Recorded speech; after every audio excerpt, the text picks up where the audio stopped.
घर की औरत पार्ट 2। मीना याद है ना आपको, जिसके ससुराल में ससुर और पति कैसे उसका और उसकी सास का अपमान किया करते थे। वैसे तो मीना को नौकरी की इजाजत मिल गई थी, लेकिन मीना ये क्या है? खाना अभी तक नहीं बना। कब से मैं यहाँ बैठा हूँ कि नाश्ता कर लूँ। बस 2 मिनट, वो ऑफिस की ईमेल करनी है। तभी ससुर जी आ जाते हैं। मैंने कहता था जिस दिन ये फीमेल ईमेल करने लगेगी घर नहीं चलने वाला। तभी सास हाथ में नाश्ते की प्लेट ले आती है। ये लो, सभी उपमा खाओ। गर्मा गर्म स्वादिष्ट उपमा देखकर वाह माँ जी, 2 मिनट में ये कमाल, क्या बात है।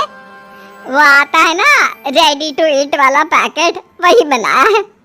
स्वाद बता बहू कैसा है। कल तक जो बीवी पति के नाम से ही कांपती थी, बहू के आ जाने के बाद कैसे उड़ रही है, ये देखकर ससुर जी को आ जाता है गुस्सा। हाँ, पैसे तो पेड़ पर उगते हैं ना, या तेरा बाप दे जा रहा है जो बैठे बैठे पैसे खर्च कर रही है। अरे जरा शरीर चला लिया कर, वरना पता है ना जब मेरा हाथ पड़ेगा तो कैसे काम करती है तू। बहू बेटे के सामने खुद का अपमान सास बर्दाश्त नहीं कर पाती और रोती हुई कमरे में चली जाती है। क्या पापा, क्या जरूरत थी माँ से ऐसे बात करने की? सुबह से कुछ नहीं खाया है, अब जब खाना आया तो रुला दिया आपने। चलिए देखते हैं माँ कहाँ गई। मेरी जूती भी ना जाए उस पागल औरत को देखने। अरे क्या गलत कहा मैंने? बस यही ना कि भाई पैसे बचाओ। अरे कमाने बाहर निकले ना तब पता चले कि कैसे हड्डी गल जाती है। बात तो सही कह रहे हैं पिताजी, माँ को तो बस पैसे उड़ाना आता है। अरे पर माँ ने तो सबके लिए नाश्ता ही बनाया था ना, कौन सा खुद के लिए गहने खरीदे थे। खैर, बहू समझ जाती है कि सारा मामला कमाई का ही है, क्योंकि सास कुछ करती नहीं, कुछ कमाती नहीं, तो ससुर जी उन पर हावी रहते हैं। फिर क्या था, अब थी बारी बहू की। माँ जी दरवाजा खोलिए, देखिए मैं उपमा लेकर आई हूँ, गर्मा गर्म खा लेते हैं। सास कमरा खोल देती है। सामने खड़ी होती है बहू, हाथ में उपमा की प्लेट लेकर। बहू सास की सूजी आंख देखकर समझ जाती है कि मामला गड़बड़ है। वो बात पलटते हुए कहती है, माँ जी वो आपकी काली साड़ी पर काला ब्लाउज है ना, वो प्लीज मुझे दीजिए। मुझे कल ना काली साड़ी पहनी, लेकिन कोई ब्लाउज ही नहीं है। सास बहू की बात में अपना गम भूल जाती है। हाँ हाँ बहू, क्यों नहीं, वो तो मैंने अपने हाथों से डिजाइन किया था। चल अभी निकाल कर देती हूँ तुझे। सास बहू को ब्लाउज निकाल कर दे देती है। फिर अगले रोज, माँ जी आज तो ऑफिस में कमाल ही हो गया। पता है क्या, सारी सहेलियों ने घेर लिया, पूछ रही थी ब्लाउज कहाँ से खरीदा। मैंने भी बोल दिया मेरी सास से सिलाए, वो भी खुद डिजाइन करके। ये तो वही बात हो गई कि झोला छाप डॉक्टर की दवाई काम कर गई। अरे बहू, ये तो बस ऐसे ही बना दिया था। लेकिन माँ जी आपको पता है, ये देखिए 2 लोगों ने तो मुझे कपड़ा भी दे दिया और नाम भी, सेम टू सेम डिजाइन का ब्लाउज बना दो, और बदले में ये 2000 रुपए। हाथ में 2000 देखकर सास की तो आंखें फटी की फटी रह जाती है। अरे बहू, ये तो कमाल ही कर दिया। ये काम तो मैं कल तेरे ऑफिस जाने से पहले ही खत्म कर दूंगी। सच्ची माँ जी, कैसे इतनी जल्दी? अरे बहू, वो बस नाप है ना, उसी के आकार का काट काट कर डिजाइन ही तो देना है। ये तो मेरे बाएं हाथ का खेल है। अगली रोज बहू ऑफिस जाती है और फिर शाम को 2 ब्लाउज ले आती है। अरे बहू क्या बात है, लेकिन इसकी डिजाइन। बहू फोन में सास को डिजाइन दिखाती है। अरे ये तो बच्चों वाला डिजाइन है, रुक अभी थोड़ी देर में ही दे देती हूँ। सास बहू को कपड़े सिल कर देती और बहू सास को रुपए। फिर एक रोज, माँ जी ये लीजिए कपड़े, लेकिन इसकी सिलाई मैंने ज्यादा ली है। तो क्या है ना, हैवी काम है तो मेहनत ज्यादा लगेगी ना आपको। अरे रहने देती बहू, मैंने कौन सी बुटीक खोली है। बहू को सास की बात में दम लगता है और वो कुछ सोचती हुई निकल जाती है। वो कमरे में बैठी होती है कि उसके ससुर की जोर जोर से चिल्लाने की आवाज आती है। फिर फिजूल खर्ची।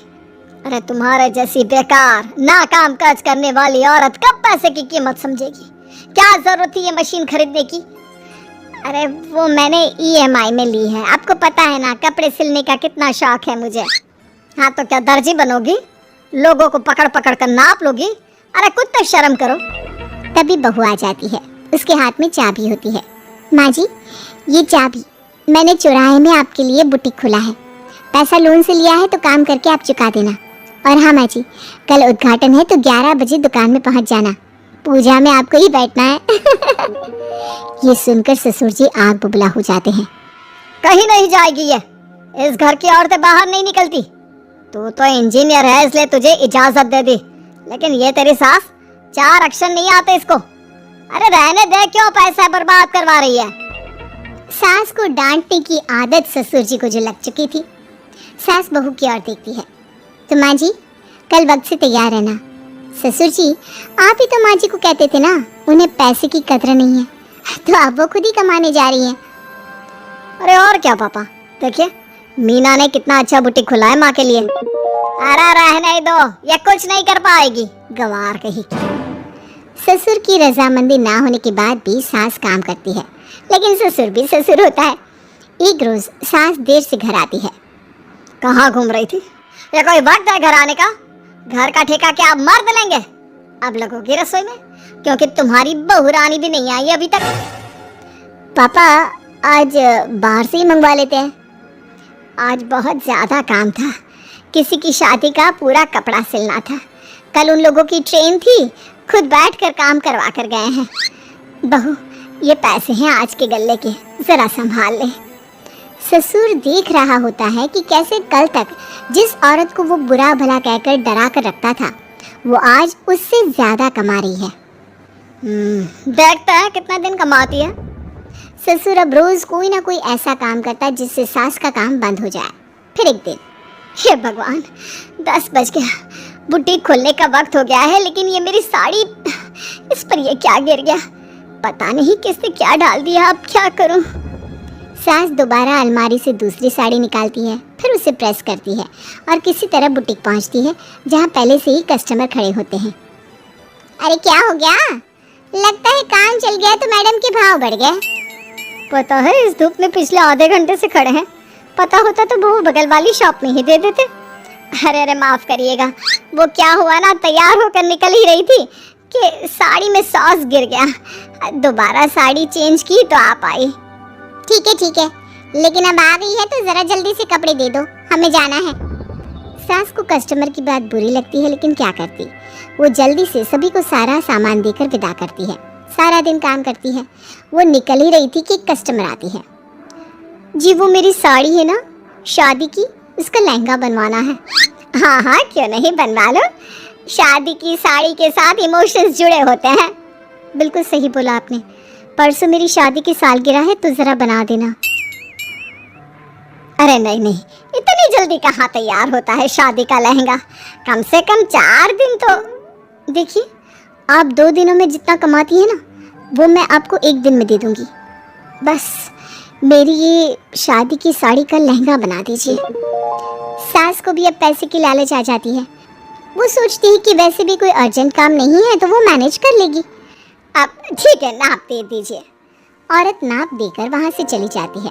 सास सोचती है कि घर जाकर रात में काम करेगी। ये सोचकर वो उस औरत की शादी की साड़ी घर ले आती है। वाह, अब काम घर पर भी ले आ रही हो। हाँ लेकिन घबराइए नहीं, घर के काम में कोई असर नहीं होगा। सास घर का काम करती है, बहू के साथ खाना बनाती है, खिलाती है, और फिर क्या बात है सासू माँ, बड़ी जल्दी जल्दी काम कर रही हैं। सास बहू को सारी बात बताती है। क्यों माँ जी, इतनी भी क्या मेहनत करना। अरे बात सिर्फ पैसे की नहीं है, बल्कि उस बेचारी औरत की इमोशंस की भी थी। ये उसकी शादी की साड़ी है ना। ससुर पास खड़ा सब सुन रहा था। अब देखो, बहुत काम करने का शौक है ना, कैसे भरे बाजार तुम्हारी दुकान खुद तुम बंद करोगी। जब सास पूरी रात काम करके सुबह लेटती है, मौका देखकर ससुर कैंची से साड़ी को काट देता है। अगली सुबह, चलो कल आधा लहंगा सिला था, आज पूरा करके शाम को ही उसे उसका लहंगा सौंप दूंगी। लेकिन ये क्या, सास जैसे ही लहंगा उठाती है, लहंगा तो फटा होता है। वहीं ससुर छुप कर सास को देख रहा था। हाय रे, ये किसने किया? ससुर छुप कर हंस रहा था। बहू देख लेती है और ससुर के पास जाती है। पिताजी, आपसे ऐसी छोटी हरकत की उम्मीद नहीं थी। आप खुद ही दुकान बंद करेगी। ससुर वहाँ से चला जाता है। सास भी वहाँ आ जाती है। वो समझ जाती है कि उसके पति ने ही साड़ी पर कैंची चलाई है। लेकिन फिर शाम को, जी वो मेरा लहंगा तैयार हो गया? हाँ जी, मैं तो कहती हूँ कि आप एक बार लहंगा पहन कर भी देख लें। औरत लहंगा पहन कर आती है और खूब खुश हो जाती है। अरे ये लहंगा है ना अंकल जी कमाल का, आंटी जी ने बनाया है, बिल्कुल लेटेस्ट डिजाइन। औरत सास को ढेर सारे पैसे देकर चली जाती है। लेकिन मैंने तो ये औरतों का फैशन है, कहीं से सिल दो या कहीं से काट दो, फैशन ही होता है। चलिए शाम का खाना मेरी तरफ से, आज आपका जन्मदिन है ना, रिटर्न गिफ्ट तो बनता ही है।